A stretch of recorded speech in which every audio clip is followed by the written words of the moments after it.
planning your first overseas trip and just don't know where to start? Don't stress, I've got your back. My name is Sasha. If you guys are new here, I've traveled to over 25 countries all around the world, and these are my top 10 simple travel hacks that'll get you from A to B a lot smoother and a little bit less chaotic that I use every time I travel. So without further ado, let's get into it. Starting strong with an obvious lesson number one, everything is cheaper in advance. I know you're probably thinking, Sasha, girl, I get it. Plan in advance, things are cheaper. But you don't understand how much more expensive things can get. If you're booking a return flight to Europe, just say, and you don't plan ahead, A, you could miss out on flights in general. B, it might be $3,000 instead of under $2,000, and you're not gonna get a direct route. You might have to spend 12 hours in China, 6 hours in Dubai, a stopover in, I don't know, Amsterdam before you make it to England or something like that. I think it's just, you save so much money planning in advance, as well with accommodation. A lot of things you can put a deposit down or even just book it and not pay until closer to the date, but at least you have something. And yeah, things are gonna be cheaper if you plan ahead. Also, train travel, bus travel, things like that, a lot of things book out in the peak seasons. So everything is cheaper and everything is more available in advance. So as well as you can, please book things just for a peace of mind, and it'll honestly save you so much less stress once you get to your destination. Lesson number two, research where you're going. Again, might seem really simple, but I like to do research of where I'm going ahead of time. When you get to the airport, if it's an international flight, you've got a couple of hours. Once you go through customs, check your luggage in, whatever, you're just chilling in the airport. You're gonna eat some overpriced food, be sitting around on one of the uncomfortable seats, just killing time. So why don't you get up Google, get up ChatGPT, and ask some questions about where you're going. If you've waited that long to research, probably not great, or why are you going? But if you're, traveling to Japan and you really don't know too much about where you're going, why don't you look into the history, or be like, oh wow, I'm gonna look up things on TikTok in advance as well. That's a great place where I get information from. Just because it's people like me, traveling like me, I'm gonna see top 10 cafes in Canggu, Bali, or top 5 places that only locals know about in Paris. I like to go on TikTok, Instagram to find, certain little hotspots or photo spots or cultural, places that I haven't seen or heard of before, because you visually get to see what it looks like and see if you as a traveler actually want to go there or if it looks worth it to you. And then I like to go in my notes on my phone or Google Maps and I favorite everything. You can pin stuff, but I like to do a little love heart or a little flag of want to go. So then I've pinned everything in the city that I'm going to, so I can get there and be like, oh, that's close to my accommodation, and etc. I also like to pin or save my accommodation of everywhere I'm going. So you can always just have it there visually to show, that Uber driver or taxi driver or whoever, or just have it on your phone as like a safety thing. If you lose reception, you can always open up Google Maps and it'll show the love hearts. It just won't give you like a route of where to go if you don't have internet. But getting back to my point, research where you're going. You don't want to rock up and be like, oh, I've only got 2 days. What am I gonna do? I just have no idea. I'll just ask her. I'll just walk around. No, have a bit of a plan so you don't miss out and you get home and a month later you're like, oh my, I really wanted to go to that place. You'll thank me later. Lesson number 3, pack a spare change of clothes in your hand luggage. I normally take a backpack. I've been taking a backpack the past couple of years while traveling. So I just pop it into under the seat in front of me, so it is on my person. And I have all of my chargers as well, so your valuables. So if your phone dies, you've got a charger, you've got your Apple Watch charger, whatever you need, and you've got adapters for wherever you're going. You also want toothbrush, toothpaste, moisturizer, sunscreen, little travel things in your bag, and pair of undies, like change of shirt, bra, whatever you need. Those things roll down to nothing, and there's kind of essentials that if your bag went missing for 2 days, like if you're flying to Rome but your bag ends up in Edinburgh, Scotland, you're gonna be okay. You don't have to panic as soon as you land to be like, I need to find the nearest department store to get stuff. You're gonna be like, okay, I've got what I need. I can survive for a few days without going to full panic mode until my bag makes it back to me, because a lot of bags do go missing, and that it's the nature of travel. You just don't know. but they usually rock up in the next couple of days, usually. Some airlines not so much, but yeah, pack a change of clothes and keep your valuables in your bag. Lesson number 4, this is a weird one, but I have been doing it for as long as I remember. Pack snacks. I always get hungry when I travel, so I keep snacks in my hand luggage and in my checked bag. So if I'm going on a hike and I want something quick and easy, it's mainly muesli bars or granola bars, if you call them that where you're from, or nuts, dried fruit, things like that, some chocolate, just things that are packaged that you don't have to declare or anything like that, and they last outside of the fridge, obviously. So when I get homesick, if I'm traveling for a long time, it's also a taste of home, because nothing tastes as good as Aussie snacks, in my opinion. And if you're on a long train ride and you're rushing to it and you haven't gone to the supermarket ahead of time to get snacks, you've got a snack in your bag. So random tip, but I always travel with a few snacks around, just in case, like you're on a long bus and you're starving and the bus driver is at a scheduled stop and you know, low blood sugar, whatever, you've got your snacks with you. Lesson number 5, a really random one, but again, it's just something I like to do as a solo female traveler, and probably a bit more feminine one, is pack 2 or more pairs of sunglasses. So sunglasses are things that can fall off in the ocean, get taken by a pickpocketer or whoever. So I always have a spare, because you never really find sunglasses that suit your face shape. I know this is like a weird one to put on a travel hacks list, but I traveled with 3 pairs of sunglasses. All of mine are really cheap, by the way. I don't have designer sunnies.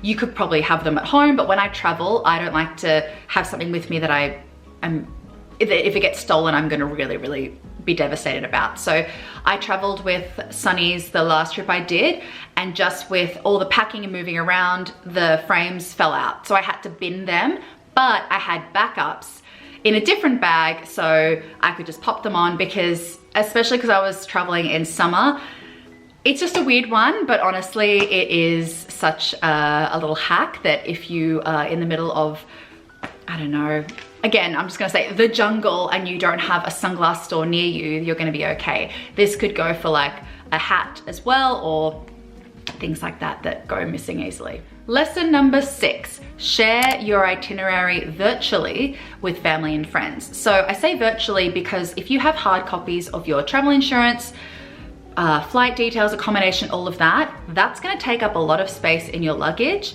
So I used to do that, I don't anymore. This doesn't mean that you can't or shouldn't. If you wanna take hard copies in case something goes missing or your phone's dead or things like that, great, go for it, do both.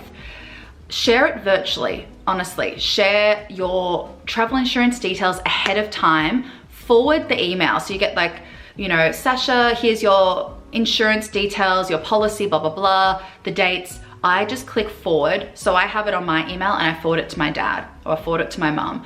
Or with my accommodation, if I'm meeting up with friends, or my mum wants to know when I'm gonna be in Budapest, I can just forward that information virtually. Because I say that if you share things on Facebook or Gmail or whatever email you use, you can access that anywhere around the world that has internet. So if your phone gets stolen, don't stress.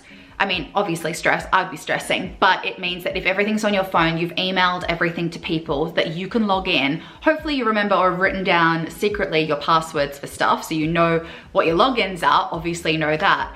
But it's just another layer of protection that if you're, you know, in the middle of Egypt and you have someone near you that has Wi-Fi, you can log in and access your Facebook and see all your documents there, or access Gmail and get information that you might need that's protected if everything goes missing. If you don't have a phone, luggage, if someone around you has an internet connection, you'll be safe. Obviously, you don't want anyone to take your passport, but other documents, yes, that is a way that I keep myself protected. My lesson number 7 is to get cash out beforehand. So go to your local bank. In Australia, my bank is ANZ. You go to ANZ and be like, hey, can I convert or can I get out you know, 40 euros to take or 50 pounds to take over. A little bit of cash is great to carry with you.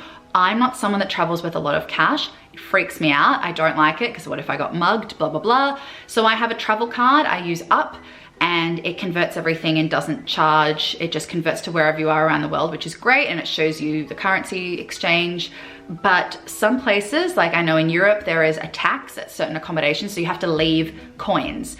So I made the mistake my last trip that I went to an ATM, used my Up card to get out euros, and it charged me 40 euros to take out cash. Like, disaster. So it cost me so much money to get cash out because I forgot to take cash with me, and I usually do. So wherever you're going, especially Asia, carry cash with you, enough that you feel safe to carry with, if that makes sense. Because if you don't feel safe carrying hundreds of dollars worth of cash because of pickpocketing and things like that, just carry enough that you'll feel comfortable or have enough to tip or things like that. Just do your, I mean, in the step 2, do your research. You can see which countries mainly use cash still. Nearly everywhere in Europe, you can just use a card, but it is good to have some cash on you, but get it out beforehand while you're still in your home country. Lesson number 8. My fingers don't really like doing this. Lesson number 8 is, who cares about aesthetic luggage? Let's just put it out there. I certainly don't. And my travel hack is to just get luggage that is light and safe, secure. Who cares about aesthetic? If you have a beautiful beige hard shell case that costs you $1,000, it's gonna get ruined.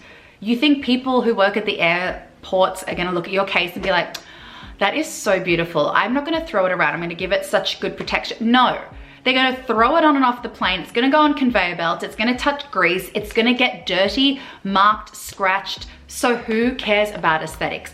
My suitcases that I use are either ones that I've had for years and years, or they're mum and dad's, or I've gotten them from Facebook Marketplace. As long as they zip up, they're secure, and I feel like they're gonna get from A to B without being ruined, great. If it's beautiful and aesthetic, it might look good in your airport, like what I wear in a day or whatever, but it's gonna get thrown around. Even your hand luggage, if you're parading around with a white case, it's just gonna get dirty. So I always prefer darker colors with like bright ribbons, so I can be like, okay, there's 50 million black cases, but mine's the ugly one with the ribbon on it. I know that people are weird with ribbons, but that's my hack. Basically, you just need your luggage to work for you in a structural sense, that it looks after your things and can get to your destination safely. Don't care about aesthetics. I promise you, no one cares what your suitcase looks like. Lesson number 9, learn phrases ahead of time. If you're going to a country that doesn't speak English, you want to learn hello, goodbye, please, thank you, where is this, where's the bathroom, can I please have the bill? You want to learn a few phrases. Google Translate is amazing. Download that on your phone, but you need to look up where you're going, because it is so easy to be polite and respectful when going to a country and knowing how to say, hi, how are you? Or thank you so much, and things like that. Because if you just go in and be like, hi, sorry, can you help me find where this is?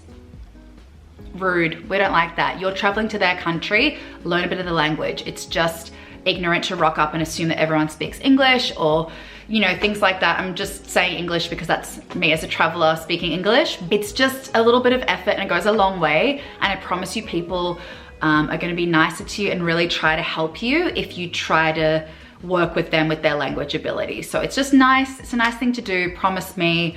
Just pop it in your phone and just try, and it will go a long way.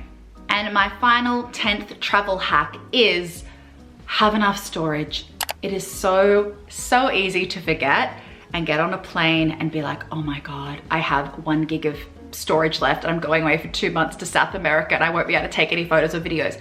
No, you wanna get ahead of that stress, and make sure you have enough storage on your phone. Either get more Apple storage if you have an iPhone. I don't know what Google or Samsung's have, but make sure you have enough so when you get there, you feel confident that you can take as many photos and videos as you want, so you're not having this, sorry, you don't have enough storage when you're trying to take a video of like the Machu Picchu and you're like, oh my God, what do I do? Or you see something spectacular, but you can't capture the moment. I love making content. I love, you know, taking photos, videos, remembering stuff, those memories. Yes, you don't have to take a photo of everything, but if you can't take a photo because you don't have enough storage, we don't like that. Also, it might be nice to bring a disposable camera or a digital camera or things like that, so you have options in case something happens to one of your devices or you do run out of storage, so have some options. But another thing as well, I like to send the really important photos. Again, it won't be the best quality, but I Facebook message them to myself. Yes, you can do that. So I remember with one of my trips, I was running out of storage. So I was sending myself on Facebook, like bulk messages of photos, so they would be somewhere saved. Because as we said before, you can access Facebook anywhere around the world. So you could also probably email them to yourself as well. But if you're sending them on Facebook, it's a lot quicker because I don't think the files are as big. So the quality won't be as good, but at least you have like the really special photos, just in case something happens. So I don't bring a hard drive with me traveling, but if you're not posting things on Instagram to save them that way, send them to yourself in a Facebook message to ensure that you're not going to lose those moments if, God forbid, something happens to your phone. So just think about that. And that is all for my video. I really hope you enjoyed these 10 simple travel hacks for you as a beginner traveler. If you have any more tips, sharing is caring, pop them in the comments down below. If you did like this video, please give it a big thumbs up and hit subscribe, and I will see you guys in my next video. Bye! Forget your feelings, show me you want it. You've been a fan, ain't no more talking. Need you to back it